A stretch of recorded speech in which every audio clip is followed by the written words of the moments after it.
Let us begin where anxiety actually begins. Not in a philosophy, not in a paragraph of doctrine, but in that sudden surge, the quickening in the pulse, the tightening of the chest, the breath that runs away. It does not first arrive as a thesis or an opinion. It comes as a rush in the body and almost at once as a story in the mind. What if? How will I? Suppose this goes wrong. You know it. We all have felt it.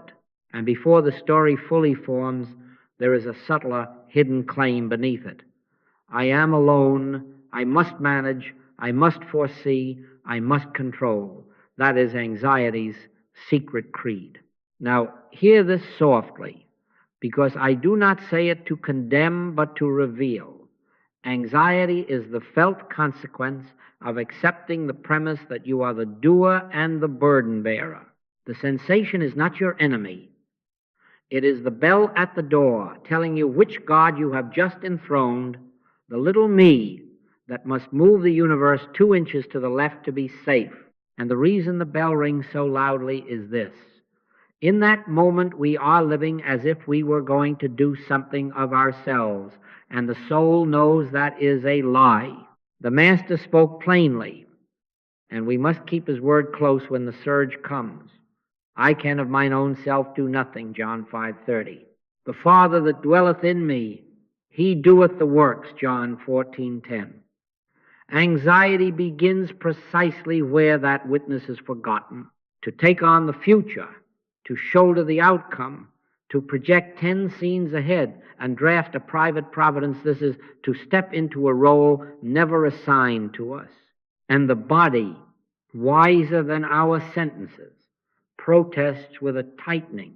The mind, suddenly foreman of a factory it cannot run, starts shouting orders.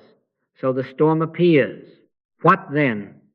We will not answer with argument, nor will we postpone relief to some later hour of study. If the problem arises in a moment, the answer must be usable in a moment. Scripture is not a museum of promises. It is bred for this instant. Be still and know that I am God. Psalm 46:10. That is not poetry to be admired. It is a doorway to be entered in the very heat of the surge. But first we must expose the false contract we sign without seeing the ink. It reads, I am an isolated self. The day depends on my planning. Safety is the fruit of my foresight.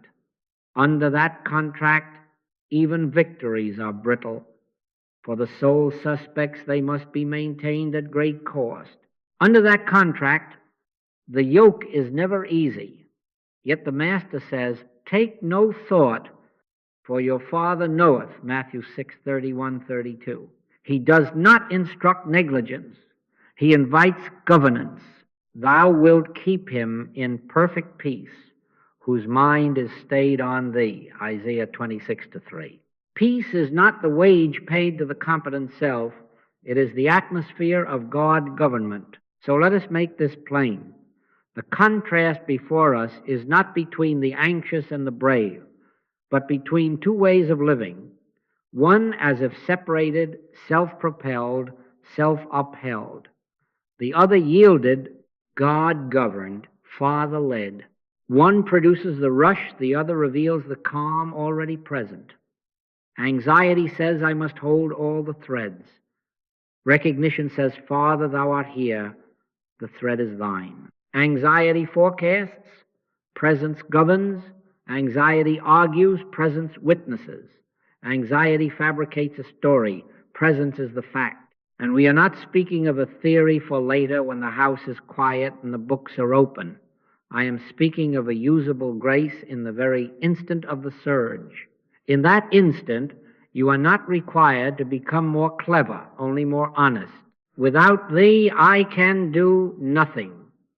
In that admission, the false self loosens its grip, and the body begins to hear another voice. Cast thy burden upon the Lord, and he shall sustain thee. Psalm 55-22. The sustaining is his. The consenting is ours. Now that we have seen where the surge begins, Let us speak plainly about the means we have often used to quiet it and why it has failed us. Prayer is not persuasion.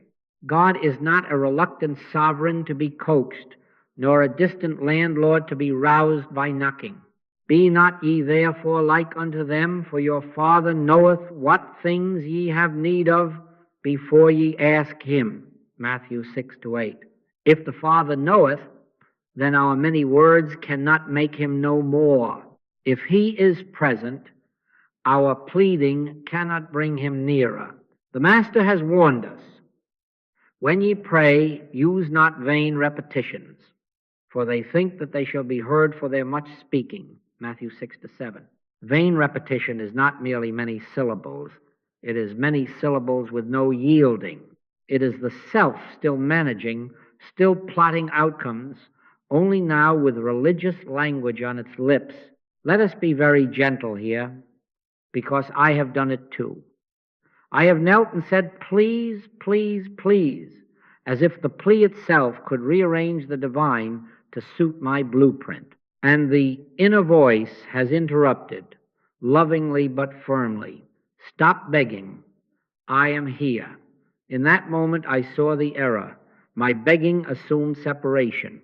I was praying from the contract we exposed a moment ago. I am alone. I must manage. Only now I was asking God to sign my contract with me. That cannot produce peace. Peace arises not from a God who finally agrees, but from the recognition that there is only one presence and one power where I am, and that presence is already governing. In him we live and move and have our being. Acts 17:28. If I live in him, where shall I send my plea to reach him? So hear the corrective. The aim of prayer is not to get God's attention. The aim of prayer is to let God's presence have our attention, not to persuade, to perceive, not to secure a different set of circumstances, to surrender a false sense of self, not to enlist omnipotence to fulfill our forecasts, to bow before omnipresence until the forecasts fall away. The kingdom of God is within you, Luke 17:21. If within, then prayer must turn inward and downward into silence, not outward into bargaining. Draw nigh to God, and he will draw nigh to you, James 4-8. But how draw nigh to one who is already here? By consent, by recognition, by the simple inner word, Father, thou art here, and then the holy pause in which the manager abdicates and the witness within takes the throne. Vain repetition keeps the self enthroned. It is the mind writing scripts and then asking heaven to finance the production. Recognition ends the performance. Recognition says, I have no script. Thy will is my peace. Thy grace is my sufficiency in all things. And with that, the breath begins to settle. Why? Because begging creates time. Someday, if I pray enough, but recognition is eternity, stepping into this moment. Lo, I am with you always. Matthew 28-20. Not after 3 prayers, not after perfect phrasing. Always, let me give you language you can carry. No begging, just recognition. When the surge rises, do not plead for air. Accept that the very breath of life is here. When the forecast shouts, do not argue. Acknowledge the governor, one presence, one power. Father, this is thy situation, thy day, thy life appearing as my life. I live, yet not I. Christ liveth my life. Then be still. Make room for the imprisoned splendor to escape, not by effort, but by absence of effort. The argument loses oxygen when you stop supplying it with your many words. If words are given you, let them be promises accepted, not lines recited. Thou wilt keep him in perfect peace, whose mind is stayed on thee. Isaiah 26-3. To stay the mind is to rest it in presence. Cast thy burden upon the Lord. Psalm 55-22. Is not a technique to twist the arm of God. It is the confession that I have no arm strong enough to carry this. And in that confession, the yoke becomes easy, not because the circumstance has been bribed to behave, but because the bearer has changed. The Father within doeth the works. Beloved, cease begging. Recognize, here is the one prayer, and it needs no ornament. Father, thou art here. Thy peace is here. Thy grace is my sufficiency in all things. Speak it as a witness, not as a wish, as a recognition, not as a request, and then be still. Do not try to make it true. Consent to the truth that already is. For in him we live and move and have our being. Acts 17:28. If he is the atmosphere of our being, then the prayer is simply the lungs remembering to breathe what already surrounds them. Let us be clear, lest we slide back into old habits. This is not a magic sentence. Vain repetition is of no value. The words are only the doorway through which you yield the false claim that you are the separated one who must secure peace by mental force. Say them and let go. Say them and let the manager stand down. Say them and refuse the second sentence that rushes in to argue, yes, but what about tomorrow? Tomorrow will be God's, as this moment is God's. Thou wilt keep him in perfect peace whose mind is stayed on thee, Isaiah 26:3. To stay the mind is to consent to his nearness. To consent to his nearness is to deny the premise of fear. How does this prayer work? Not by producing a feeling on demand, but by shifting identity. In the instant of recognition, the burden bearer disappears and the governed one appears. The I must fix softens into I am under government. The compelling fiction of a self apart from God, sprinting to secure outcomes, finds no stage. Fear must borrow your sense of separateness to speak. When you recognize one presence and one power, you repossess the microphone. The fear story loses authority because its author and isolated me is no longer believed.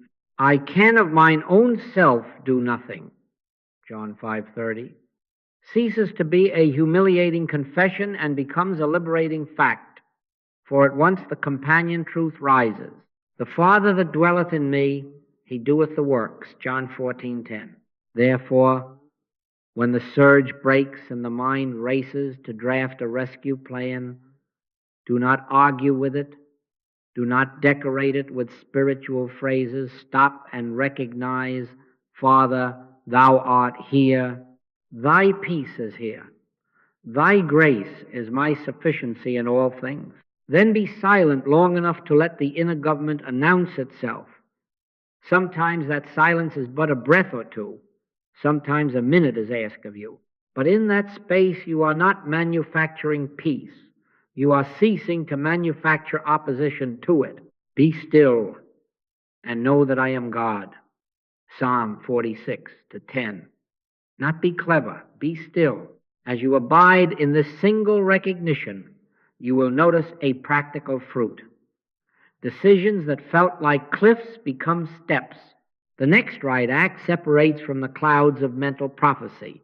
You are not promised a map, you are granted governance. Trust in the Lord with all thine heart, and lean not unto thine own understanding. He shall direct thy paths, Proverbs 3-5-6. Paths, plural, one step, then another, under the same presence that now fills this very breath. This is not passivity.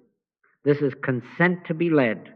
This is I live, yet not I, but Christ liveth in me, Galatians 2:20. Brought down from the hymn book into your calendar, your phone call, your meeting, your bed at 3 a.m. Carry the prayer as you would carry breath. Whisper it when you rise. Let it stand before you. Send the email.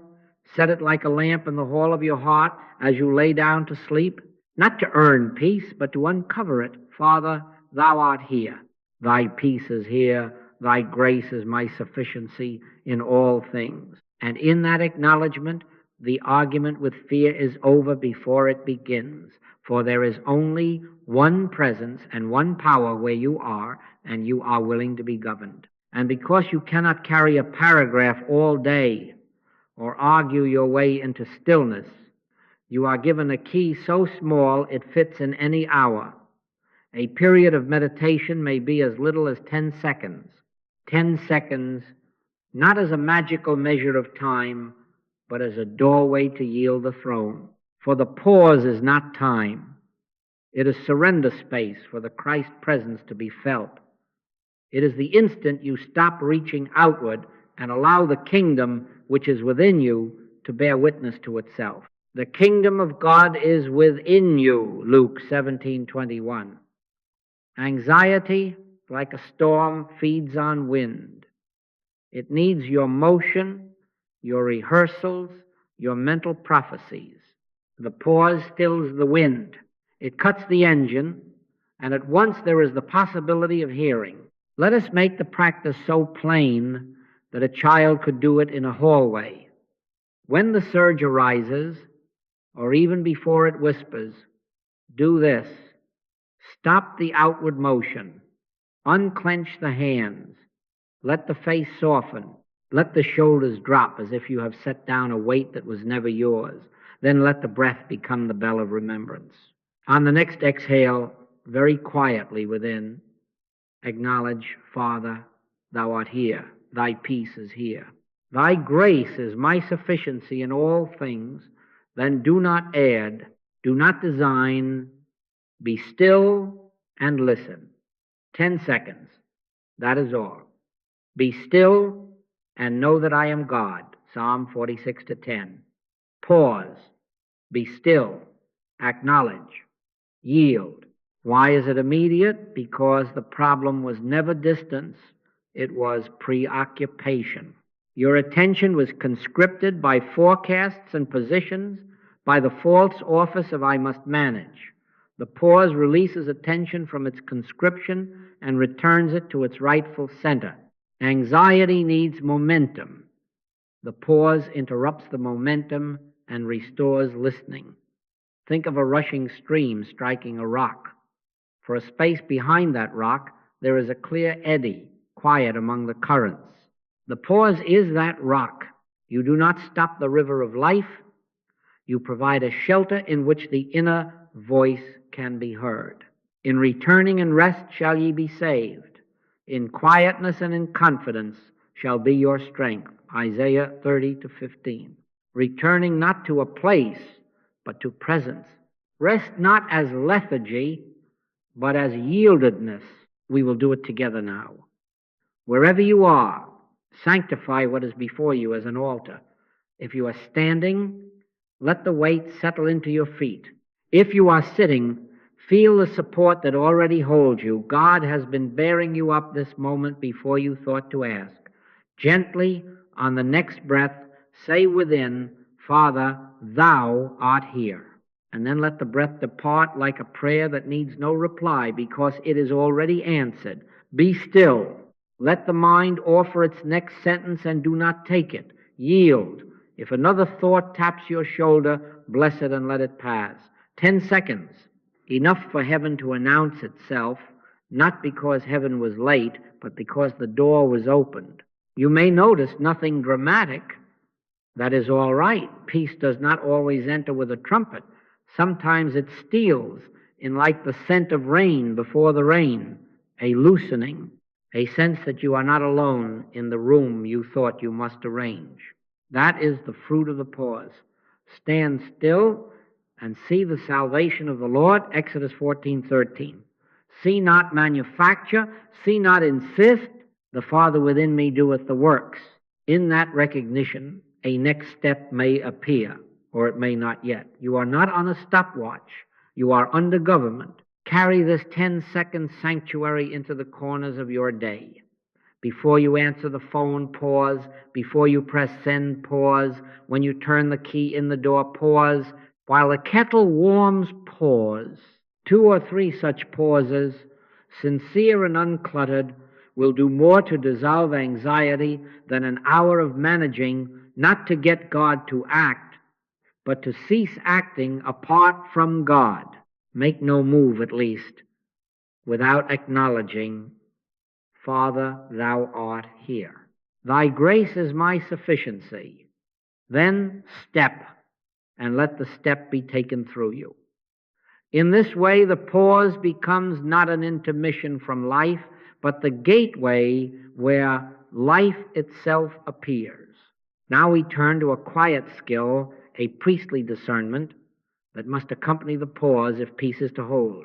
In the moment of the surge, you will find two elements arriving together, something occurring and something being imagined about what is occurring. The unpaid bill is a fact. The phone that did not ring is a fact. The tightness in the chest is a sensation. Yes, a present fact in the body. But the catastrophe, I will be ruined, they will leave me, this ends my future, that is prophecy, rehearsed and sharpened by the mind until it passes for evidence. Beloved, facts are present. The catastrophe is imagined. And the Scripture, like a lamp held steady, bids us judge not according to the appearance, but judge righteous judgment. John 7:24. Righteous judgment is not naivete. It is the refusal to let appearances write the name of reality. We are not asked to deny the existence of a leaky roof, a deadline, or a diagnosis.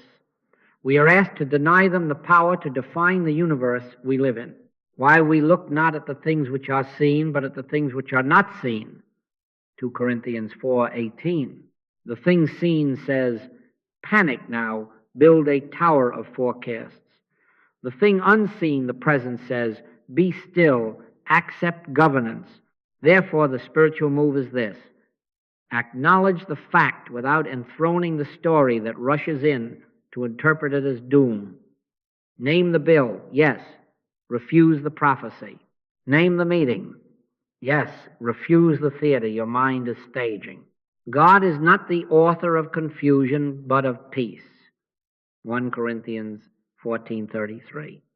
If confusion is authoring your next sentence, you have found the wrong pen.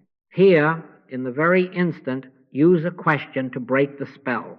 Ask within very simply, what else do I know about God right here? Not later when the room is tidy, right here, with the email open, with a heart still thudding. An answer as a witness, not a poet. I know thou wilt keep him in perfect peace, whose mind is stayed on thee, Isaiah 26:3. I know I will instruct thee and teach thee in the way which thou shalt go. I will guide thee with mine eye, Psalm 32:8.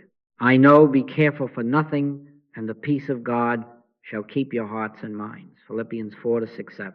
I know the Lord is my shepherd, I shall not want, he restoreth my soul, Psalm 23:1-3. As you answer, the hypnosis of catastrophe thins, because you are letting another witness take the stand. But, you say, what of responsibility? Are we to sit in a sweet fog while the roof drips? No, no. We drop the story, not the responsibility. We consent to right action, but we refuse to act from panic. Take therefore no thought for the morrow, Matthew 6:34. Does not counsel delay, it counsels freedom from the theater of tomorrow. Let the action arise from the peace you have just acknowledged. Pick up the phone, but pick it up as a yielded instrument. Father, thou art here. Write the email, but let the sentence be governed. Pay what can be paid. Arrange what can be arranged. Ask the question that needs asking, but do it under the government of presence, not as a conscript of fear. Let the peace of God rule in your hearts, Colossians 3:15. Rule, let it be the umpire that says, act or wait or ask counsel and you obey. Make the process simple enough to carry in your pocket. Identify 3 facts. Identify the prophecy, bless it, and lay it down. Ask, what else do I know about God right here? Acknowledge one presence, one power. Wait one breath till the scramble loosens. Then do the next plain thing, neither dramatized nor delayed. This is how the yoke becomes easy. not by shrinking duty, but by shifting authorship. The Father within me doeth the works, John 14:10. And if midway the mind resumes its speech, well, notice it, ask again, what else do I know about God right here? And return. The victory is not in never being tempted by the story, it is in refusing to finance it. Peace comes when you refuse mental prophecy and consent to be governed by the presence. In that consent, you have not abandoned the field. You have changed commanders. You are not the isolated manager forecasting storms. You are the instrument through which the shepherd guides the next step, and the step given in peace bears a different fruit than 10 steps taken in fear. Trust in the Lord, and he shall direct thy paths, Proverbs 3-5-6. Paths appear under the same governance that quieted your breath a moment ago. Keep to that governance, and responsibility becomes a sacrament instead of a sentence. Now let us take up the bread the heart may carry, the promise. Not a string of verses to decorate the mind, but one word of God received as living assurance. Thy word is truth, John 17:17. If truth, then it does not wait upon feeling to become true. It awaits acceptance to become conscious. Vain repetition is of no value. Acceptance is everything. Choose one promise and seat it in the heart as present fact, not future hope. Then when the surge approaches, you are not scrambling for language. You are returning to what is already enthroned within. How do we choose? Simply, humbly, in the morning, before the world has taken your name into its errands, open the Scripture and receive one promise as bread for this day. Speak it to the Father as a witness, not as a wish. For those who meet anxiety often at the gate, take this. The Lord is my shepherd. I shall not want, Psalm 23:1. Not tomorrow, I shall not want. Now, the shepherd is not on the way. He is here. Let it be more than a sentence. Let it be an atmosphere. I dwell in shepherding, or take this, be still and know that I am God, Psalm 46:10. Be still is the instruction. I am God is the assurance. Stillness is not emptiness. It is filled with I am. Or, if the sense of aloneness tempts you, take this. I will never leave thee nor forsake thee, Hebrews 13:5. Never, there is no hour exempted. Make no argument. Make room. Now, the warning, spoken kindly but firmly, do not recite as if numbers of utterance purchase confidence. Do not turn a promise into a charm you shake at trouble. The value is not in the repetition. The value is in the inner yielding until assurance rises of itself. You are not working up a mood. You are consenting to a fact. Say within, Father, this is thy word. I accept it. Then pause. Let silence do what syllables cannot. Let the promise descend from lips to life, from mind to marrow. How shall you know it has descended? A quiet yes will appear, sometimes barely audible, an ease of breath, a loosening behind the eyes, a sense of being companioned. If it tarries, wait in gentleness, insist on nothing. In quietness and in confidence shall be your strength, Isaiah 30-15. Confidence comes not by push but by presence. Make it practical. One promise per day is sufficient, carried like bread in the pocket of the heart. Place it on a small card if you must, or keep it illumined upon the inner screen by 2 or 3 pauses. Mid-morning, pause, acknowledge, and eat that bread. The Lord is my shepherd, I shall not want. Afternoon, pause again. Be still and know that I am God. Evening, as the day closes its hand, hear the whisper, never leave thee nor forsake thee. Not to earn peace, but to stay the mind until peace, which was present, is recognized. If the surge comes unannounced, do not hunt. Go straight to the day's bread. Stand upon it as upon rock, For thou hast magnified thy word above all thy name. Psalm 138:2. The word will bear. You will discover a holy economy. A promise accepted becomes inner confidence. Anxiety fades, not by argument, but by assurance, becoming conscious. The heart that knows, not merely remembers, ceases to clamor, and the fruit is practical. Under assurance, the next step appears with less sweat and more certainty, because you are not trying to manage outcomes from a separate self. You are consenting to be managed by presence. Thy grace is my sufficiency in all things. Let that refrain accompany any promise you accept, for it is the signature beneath them all. Beloved, accept the promise, carry it, return to it without strain. Let it form the climate of your day. In that climate, fear finds nothing to breathe, and peace, already sown within you, ripens without haste. Beloved, this is the pivot upon which the whole day turns. I live, yet not I, but Christ liveth in me. Galatians 2:20. This is not poetry. It is governance. It is the decisive reframe by which the burden bearer lays down the pack, and the governed one takes the next step under orders not his own. Hear the Master's witness. The Father that dwelleth in me, he doeth the works. John 14:10. If he doeth the works, what remains for us? Not the managing, but the yielding. Not the blueprint, but the obedience. Not omniscience, but trust. For without me ye can do nothing. John 15:5. Far from humiliation, this is emancipation.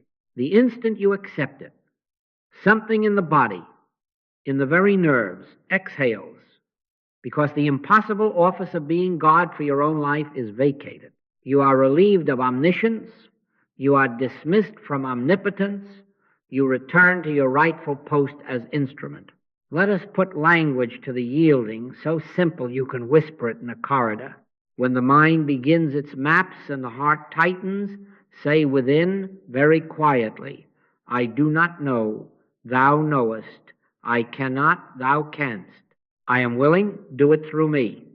Then be still one breath and let the sentence take its seat. You are not commanding God, you are consenting to God. What changes? Often not the outer picture at first, but the center from which you view it. The email remains unwritten, the meeting still scheduled, the bill still present on the table, but the throne has changed occupants. Presence, not panic, is now at the helm. And because presence governs, the next step reveals itself as a simple duty, not a verdict on your future. Trust in the Lord with all thine heart, and he shall direct thy paths. Proverbs 3:5-6. Paths, plural, one step at a time, from a center that never hurries and is never late. Why does the nervous system calm? Because nervousness is the body's protest against a job description it cannot fulfill. It cannot be all-knowing. It cannot guarantee outcomes. It cannot sustain the fiction of separation without strain. Anxiety is the heat generated by running a universe from an office too small. The moment you resign that post, Father, thou art here, thou doest the works, the machinery winds down, breath deepens, shoulders fall, the mind, no longer a general, returns to its rightful role as messenger. Let the peace of God rule in your hearts, Colossians 3:15. Rule, let it umpire your movements and your pauses. Under that rule, you will still act, but from rest. You will still speak, but as an instrument.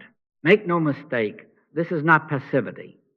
It is precise obedience. The yielded heart is the most efficient worker in the room because it is not wasting its strength on prophecy or pretense. It does the next thing given, and only the next thing. And yes, you may make what appears to be a mistake. Fear not. Don't be afraid of mistakes. Don't be afraid of failures. None of them are fatal. Under God government, even a misstep becomes a lesson that turns you more swiftly to the inner voice. All things work together for good to them that love God. Romans 8:28. Love is yieldedness. Yieldedness is safety. Practice this identity shift in a single motion. Before you move into any task, pause as you have learned and place the crown where it belongs. Father, thou art here. The Father within me doeth the works. I do not know, thou knowest. I cannot, thou canst. I am willing, do it through me. Then proceed. If halfway through the task the old manager resurfaces with forecasts and alarms, pause within the motion and renew the consent. You are not repairing a lapse. You are returning to truth. Lo, I am with you always, Matthew 28:20. Always includes mid-sentence, mid-meeting, midnight. You will find a marvel. The same phone call, now made from presence, carries a different tone and draws a different response. The same numbers on the page, read from presence, reveal a step you missed in panic. The same diagnosis, considered from presence, opens a path of wise action and quiet companionship you could not see while auditioning for the role of Savior. He that is in you is greater than he that is in the world. 1 John 4:4. Greater than forecasts, greater than calendars, greater than budgets, greater than shadows at 3 a.m. Let him govern, and you will watch anxiety, which feeds on self-management, wither for lack of fuel. So, beloved, settle this within yourself now, not later. I resign the office of being my own God. I accept my true identity, branch to the vine, instrument to the musician, servant to the King within. I live, yet not I. Christ liveth my life. The Father within me doeth the works. From this hour, let God government be the climate of your decisions. Make no move, at least, without acknowledging it. And when you forget, as we all do, return without blame, for the throne was never empty. Presence waited, not with rebuke, but with governance. In that governance, the yoke is easy, the burden light, and the heart, at last, at rest. Let us prove this now, not tomorrow, not when conditions are ideal. Right where you are, we will move together in 3 simple movements. We are not performing, we are consenting. We are not manufacturing, we are revealing what already is. My peace I give unto you, not as the world giveth, give I unto you, John 14:27. His peace is present. Our task is recognition. Movement 1, stop. Make no display of it. Simply arrest the outward rush. Feel without commentary where the tightness is housed. Is it the brow, the throat, the chest, the belly? Do not judge it. Do not name it diagnosis or story. Merely witness. There is a knot, there is a heat, there is a flutter. That's all. Let the hands soften in the lap. Let the jaw release. Let the breath arrive as it wishes. We are not fixing. We are noticing. Judge not according to the appearance. John 7:24. The appearance of tightness is not a verdict.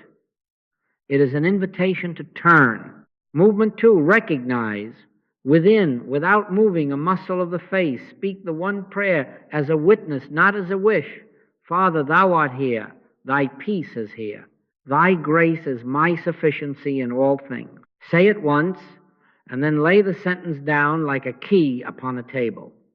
We are not striving to feel something, we are acknowledging what is. Be still and know that I am God. Psalm 46:10. Be still. No extra sentence, no bargaining, no performance. No I am is here, in you, as you, governing this very breath. If a thought seeks to improve the prayer, bless it and let it pass. Recognition is a turning, not a recital. Movement 3, receive. What do we receive? Not fireworks, not necessarily a rush of warmth, though either may come. We receive awareness. Wait, 1 breath, 2 breaths, in the quiet that follows recognition, and allow the subtle to be sufficient. You may notice a loosening, as if a hand opened a little within the ribs. You may sense a small spaciousness behind the eyes, or the shoulder blades lowering by a finger's width, or a whisper, almost wordless, of "it is well," without one fact having changed. That is enough.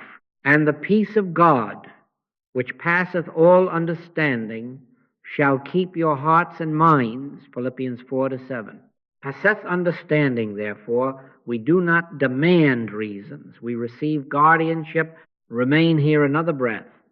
Let compulsion report to the door and find it gently closed. Let clarity take a seat. Ask nothing, promise nothing. Be the branch to the vine, and let sap flow as it pleases. The Father that dwelleth in me, he doeth the works, John 14:10. If a next step presents itself, a call to make, a line to write, notice that it arrives without a whip, without the old pressure. If no step presents, remain still and be content with presence. Peace is not a project, it is a presence recognized. Now, let us normalize the holy ordinary. Do not measure this by drama. Sometimes the river parts, sometimes it becomes clear water you can wade. The proof is not spectacle. The proof is less compulsion and more clarity. The proof is that you can set down the unnecessary and do the next simple thing without the heat of self-importance. The proof is that even if a tremor returns in 5 minutes, you know the way back, and you return without blame. In returning and rest shall ye be saved. In quietness and in confidence shall be your strength. Isaiah 30:15. Returning is the victory. Quietness is the authority. So we have moved. Stop, recognize, receive. 3 movements, 10 or 20 seconds, and yet the throne has changed occupants. Not by effort, but by consent. Not by making peace, but by making room for peace to reveal itself. Carry this into the hallway, the inbox, the bedside at 3 a.m. Make no move at least without acknowledging, Father, thou art here. Then pause long enough to receive what has forever been yours and go on, governed with a yoke that is easy and a burden that is light. Beloved, if in 5 minutes or 5 breaths the tightness returns, like a familiar visitor who has misread the hour, be not dismayed. This is not defeat. This is merely habit knocking at the door it used to own. Habits do not resign at the first notice. They test the latch. Do not argue with the knock. Do not write its name upon your forehead. Simply return. In returning and rest shall ye be saved. In quietness and in confidence shall be your strength. Isaiah 30:15. Returning is the way. Quietness is the strength. I would speak as a friend. Don't be afraid of mistakes and don't be afraid of failures. None of them are fatal. The Father within has not delegated to you the power to ruin his government by a moment's lapse. There is therefore now no condemnation to them which are in Christ Jesus. Romans 8:1. Condemnation is the cousin of anxiety. Refuse the invitation of both. When you discover you have drifted, make no speech to yourself about how spiritual you should have been. Make no penance. Just return quickly, gently, as if stepping back onto a familiar path through the field. Each return weakens the old reflex. Each return strengthens the new governance. The grass that was trampled by years of forecasting will, under your feet of recognition, become a clear trail. The nervous system learns by repetition. So does faith. For a just man falleth 7 times and riseth up again, Proverbs 24:16. Rising is the testimony. The falling is merely the occasion for it. Therefore, let your practice be this simple micro-liturgy, carried without drama through the day. Pause, recognize, promise, yield. Pause. Arrest the outward rush for 10 seconds. Unclench the hand that reached for the old controls. Let breath become remembrance. Recognize, say within, once and without embroidery, Father, thou art here. Thy peace is here. Thy grace is my sufficiency in all things. Then be still. No improvement, no bargaining, promise. Receive again the day's assurance as present fact. The Lord is my shepherd, I shall not want. Or, thou wilt keep him in perfect peace, whose mind is stayed on thee, not as a charm, but as bread. Accept and let it descend. Yield, I do not know, thou knowest. I am willing, do it through me. Place the crown where it belongs. Wait a breath. Then take the next plain step or wait for it as governed.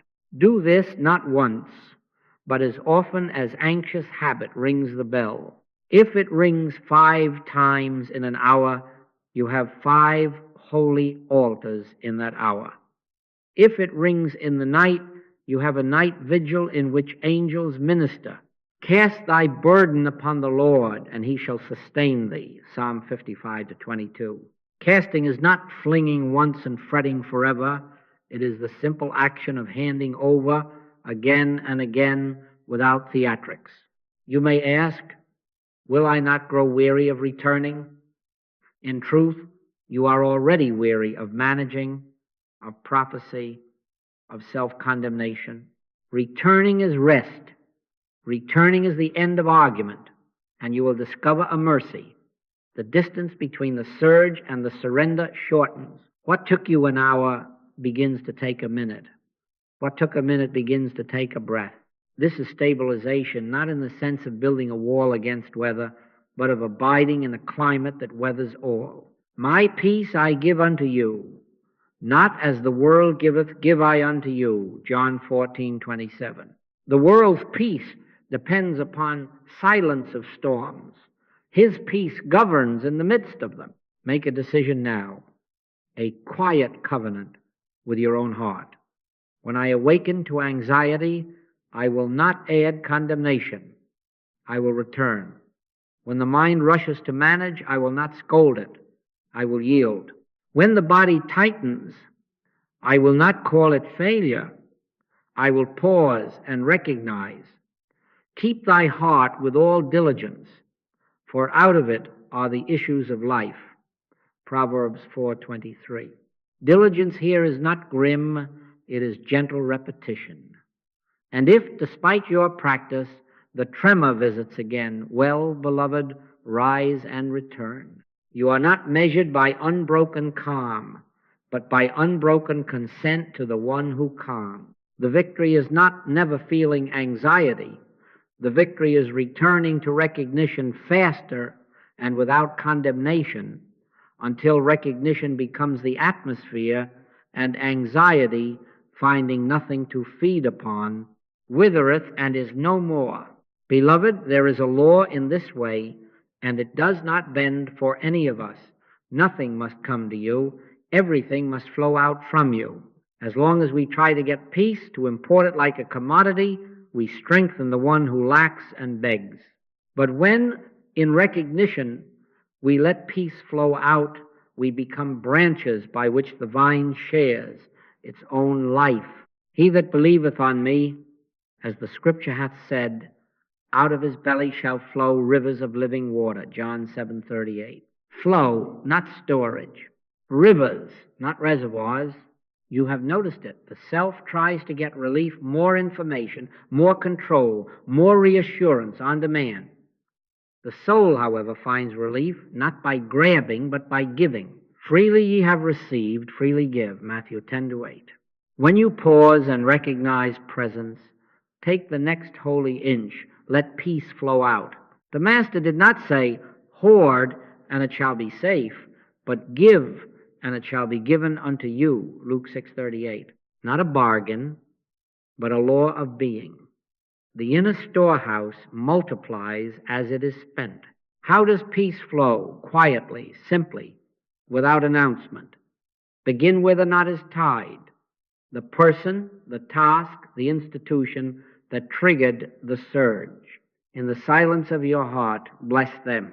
Peace be to this house, Luke 10:5. Say it within as you look at the name on the email, as you hold the envelope, as you stand at the threshold of a room. Peace be unto thee. Do not seek to feel kindly. Offer blessing as a witness to what is true of God. If an offense clings to memory, forgive now. Bless them that curse you. Do good to them that hate you, and pray for them which despitefully use you. Matthew 5:44. You are not excusing conduct. You are refusing to finance the inner theater that devours your strength. Release the outcome to God with one line, "Thy will be done," Matthew 6:10. You will sense, at times, a soft exhale that says, "Enough, the reins have been laid down. Make the outflow concrete." Passing a co-worker's desk without breaking stride, let the word within go forth. Peace. Reading a headline, instead of tensing into prophecy, lift a quiet benediction over the situation.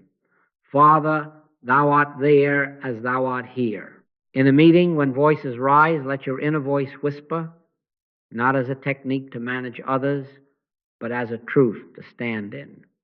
The Lord bless thee and keep thee, Numbers 6:24. If a name comes to mind unbidden, stop one breath and send no argument, only presence. Peace be unto thee. You are not sending your mood. You are permitting his life to flow. And if you protest, "But I have nothing to give, I am empty," hear the prophet's question, "What hast thou in the house?" And she said, "Thine handmaid hath not anything in the house save a pot of oil." 2 Kings 4:2. One pot, one drop. What have you in the house? One breath of recognition. One verse accepted. 1 inch of loosening in the ribs. Break and divide. Let even that thimbleful of quiet be poured out, and you will discover the mystery. The little multiplies as it is shared. The more you give peace, the more you find you have. For it is not yours but his, and he is infinite. Thy grace is my sufficiency in all things. Sufficiency multiplies under outflow. Do not confine outflow to persons. Let it move toward the task itself. Before you dial the number, lay a benediction on the conversation. Peace govern these words. Before you open the ledger, bless the figures that they may serve, not threaten. God is not the author of confusion, but of peace. 1 Corinthians 14:33. If fear presents a script of defeat, answer it with flow, not argument. Be not overcome of evil, but overcome evil with good. Romans 12:21. Good flows, it does not grasp. Here is the secret plain. Peace stabilizes when it ceases to be a possession to secure and becomes a presence to let flow. As long as you try to keep it, it slips. When you let it go, it grows. This is why our small liturgy ends not with our comfort, but with our consent to bless. Recognize, yes. Receive, yes. And then let the river run through you to the nearest need.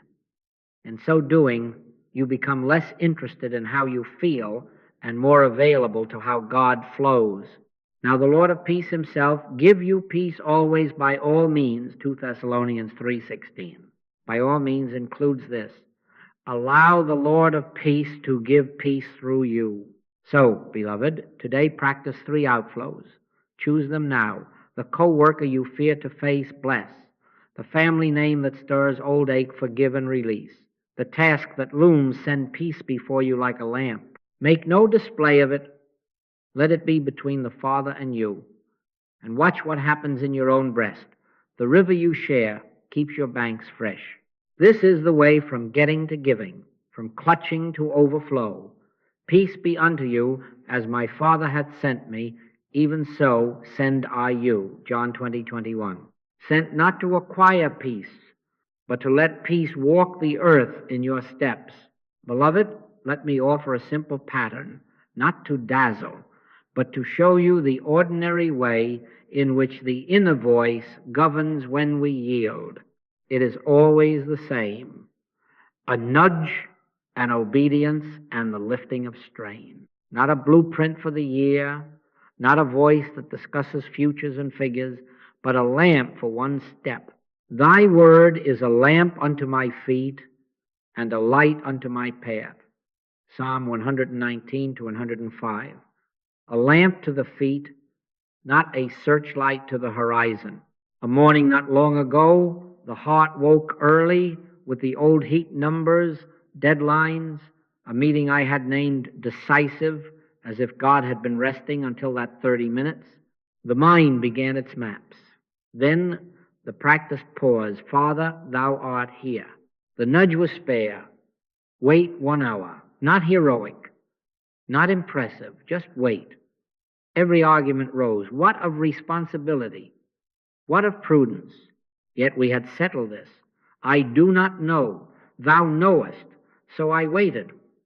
In the quiet, the phone rang. The meeting was moved to the afternoon, and with it, a new document arrived that answered 2 of the 3 tigers in my underbrush. The burden altered, not by my storming the hill, but by yielding to a step as small as an hour. In quietness and in confidence shall be your strength. Isaiah 30 to 15. The strength was not conquering, the strength was obeying. Another time, standing at a gate in an airport, I felt the old hurry to make an earlier flight. Efficiency wrapped itself in virtue and whispered, be wise, arrive sooner. But in the pause, the whisper came otherwise. Cancel and go tomorrow. It sounded like loss. It felt like irresponsibility. Still, we have no wisdom but thine. I canceled. That afternoon, a storm shut the very corridor I would have flown. The meeting the next day unfolded without strain, and with one conversation I would have missed had I forced the earlier plan. No spectacle, no reward for cleverness, only this. He leadeth me beside the still waters, Psalm 23 to 2. Leadeth present tense, step by step. Supply also arise by steps, not thunder. A bill rested on the desk, and my first reflex was to write a sharper letter to hasten a payment long delayed. In the pause, the nudge came. Send thanks, not pressure. Bless, and wait till Friday. Flesh calls that folly. Faith calls it obedience. I sent the note, simple, grateful, without demand, and returned to the day's work. Friday, without prod, the payment arrived with an apology. But hear me, the proof was not the check. The proof was the lifting of the inner argument the moment I obeyed. Give us this day our daily bread, Matthew 6:11. Bread for a day, not warehouses for a year. Do not imagine the voice is forever sending us to airports or accounts. Often it says, wash the cup and call your sister, or close the laptop and walk 10 minutes under the trees, or speak only this sentence, then be quiet. In one strained conversation, I heard within say 3 sentences.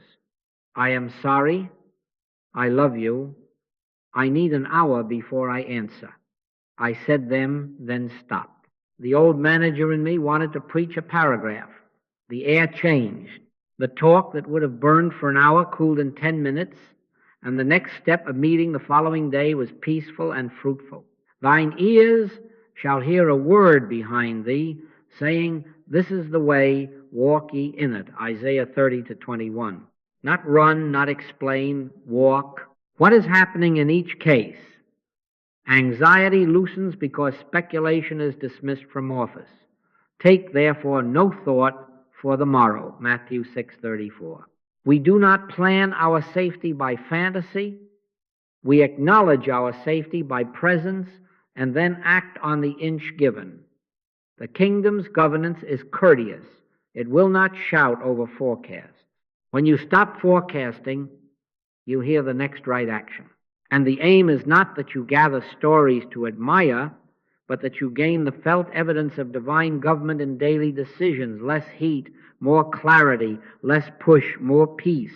I must add this for your comfort. Sometimes I have misheard, or perhaps I have hurried and called it guidance. Don't be afraid of mistakes. None of them are fatal. The same voice that gives a step gives a correction. I have started down a street and felt mid-stride turn back. Then I turn back. No shame, only governance. Trust in the Lord with all thine heart, and he shall direct thy paths. Proverbs 3 to 5, 6. Paths, plural, meaning course corrections, as natural as breathing. So take this testimony pattern as your own. Pause until the surge bows. Recognize presence. Listen for the next small step. Obey without embroidery. Release the outcome. Then bless and move on. If you hear nothing, do the last clear thing from peace and keep the ear turned. You will come to trust the divine modesty that directs a day by inches. It is enough, and as you live thus, you will find your story becoming very quiet and very strong, not crowded with fireworks, but crowned with the steady sentence, "The Father within me doeth the works." Beloved, if you would have this way, cease to be an ambulance and become the air you breathe. Set a simple rule of life, not an iron cage, but a gentle framework in which grace may find you repeatedly. 2 or 3 periods each day, 2 minutes or 3 minutes or 5 minutes are enough to change the climate of a life. One upon waking, before the engine of the mind engages. One somewhere in the middle of the day, when the world would claim to be your master. One as the evening gathers, when fatigue may masquerade as wisdom. In each do no more than this: become still and recognize. Be still and know that I am God. Psalm 46 to 10. Not long speeches, a simple turning of the heart. Between these set times, let there be many 10-second pauses. Grain by grain, the hourglass of anxiety empties. Tie them to the thresholds of your day. The hand on the door, the cursor at send, the key in the ignition, the phone beginning to ring, the foot on the first stair, the hand upon the handle of the hospital room. 10 seconds will suffice. Stop as if remembering a name you dearly love. Within, as witness, not plea, say, "Father, this is thy day. This is thy work. Govern it." Then be quiet a breath and proceed. "For without me ye can do nothing," John 15 to 5. These small obediences keep you from going out to do something of yourself. Add to this a single promise carried through the day like bread for a traveler. Choose it in the morning prayerfully, and let it be your staff when the path narrows. Perhaps thou wilt keep him in perfect peace, whose mind is stayed on thee. Isaiah 26 to 3. Or, "The Lord is my shepherd, I shall not want." Psalm 23 to 1. Or, "Fear thou not, for I am with thee." Isaiah 41 to 10. Do not make of it a charm. Vain repetition is of no value. Accept it as a promise.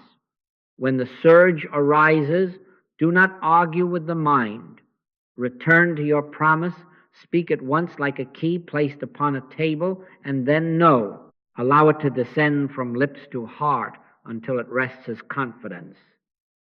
Thy grace is my sufficiency in all things.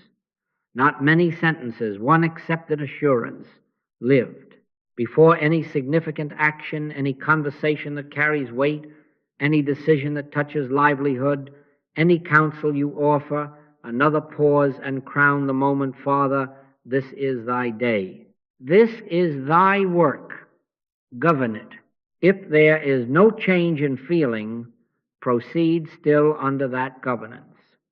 If the inner traffic lights hold you, wait until the light is green. It is better to lose a minute than a day. Trust in the Lord with all thine heart, and he shall direct thy paths. Proverbs 3 to 5, 6. Paths, plural. The rule of life is not a leash, it is a lane in which his peace may overtake you. You do not need an organization for this. We have no organization. We have no memberships. You need no committee to permit your pause, no leader to assign your promise. Your contact is within. The Master said, "Lo, I am with you always," Matthew 28 to 20. Always includes the kitchen and the train, the desk and the sick bed. The Father within you doeth the works.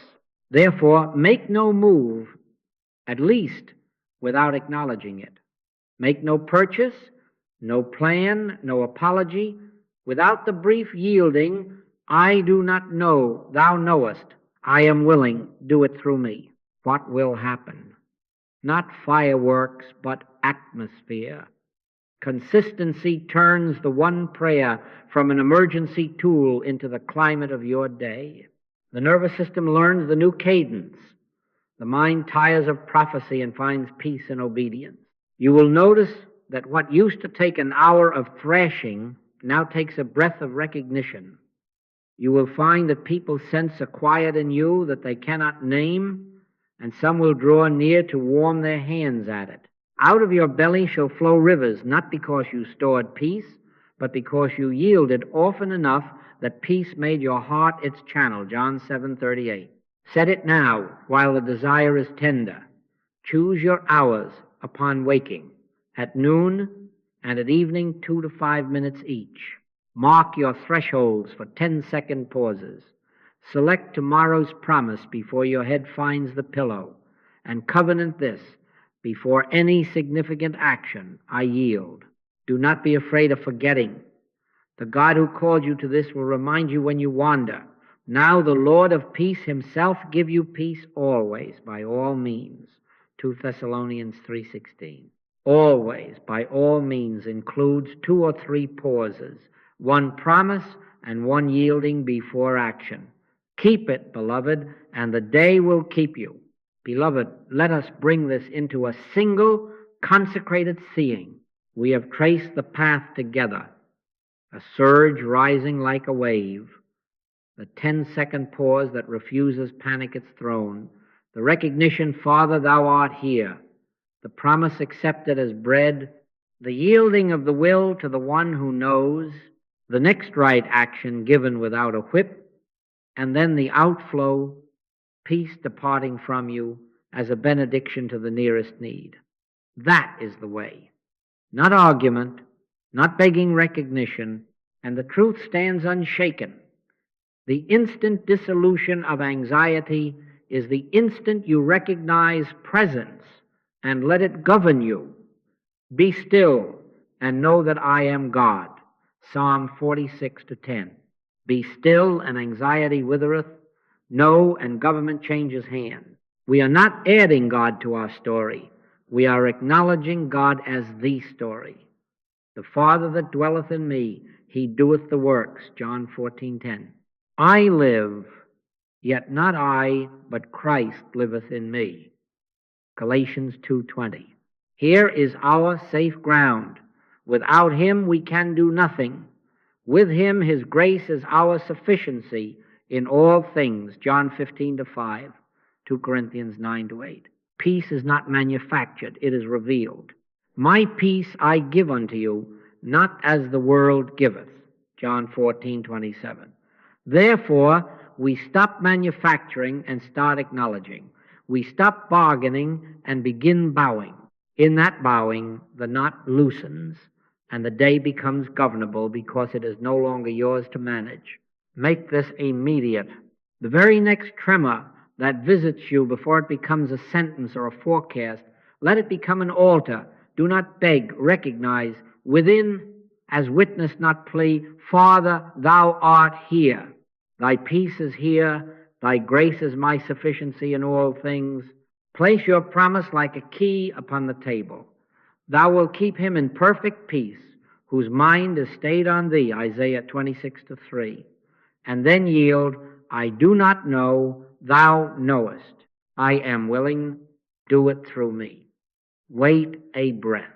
The lamp for the next step will kindle. Thy word as a lamp unto my feet, Psalm 119-105. And you will walk, not rush, give, not grasp, bless, not manage.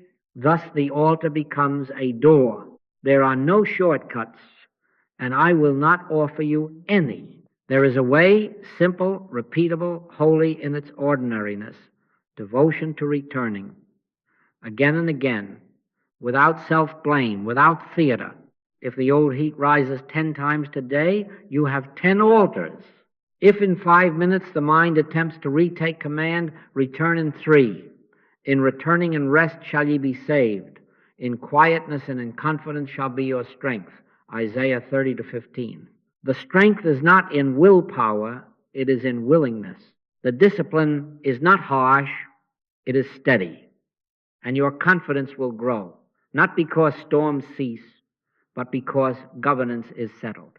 Now let us consecrate, not in many words, but in the living word. Father, thou art here. I yield this mind, this breath, this hour to thy government. Thy grace is my sufficiency in all things. Thou art my peace. Not as the world givest thou, but as thyself. I rest in thee. I do not know, thou knowest. I am willing. Do it through me. Set thy promise within me as assurance. Fear thou not, for I am with thee. Isaiah 41-10. Keep me as branch to vine. Let thy life be the sap of this day. Make me an instrument of quiet outflow. Peace be to this house, peace to this name, peace to this task. Luke 10-5. Govern my tongue, my steps, my judgments. Let me not seek to keep peace, but to let peace keep me. Lo, I am with you always. Matthew 28-20. Always in the kitchen and the gate, the ledger and the sick room. I live, yet not I. Christ liveth in me. Amen. Go thus, beloved, without burden, without bravado, carrying one recognition and offering one benediction at a time. Make no move, at least, without acknowledging it. And if you forget, return. The one who keeps Israel neither slumbers nor sleeps. Psalm 121-4. Now the Lord of peace himself give you peace always by all means. 2 Thessalonians 3:16. Always by all means, this moment included. You are not alone here.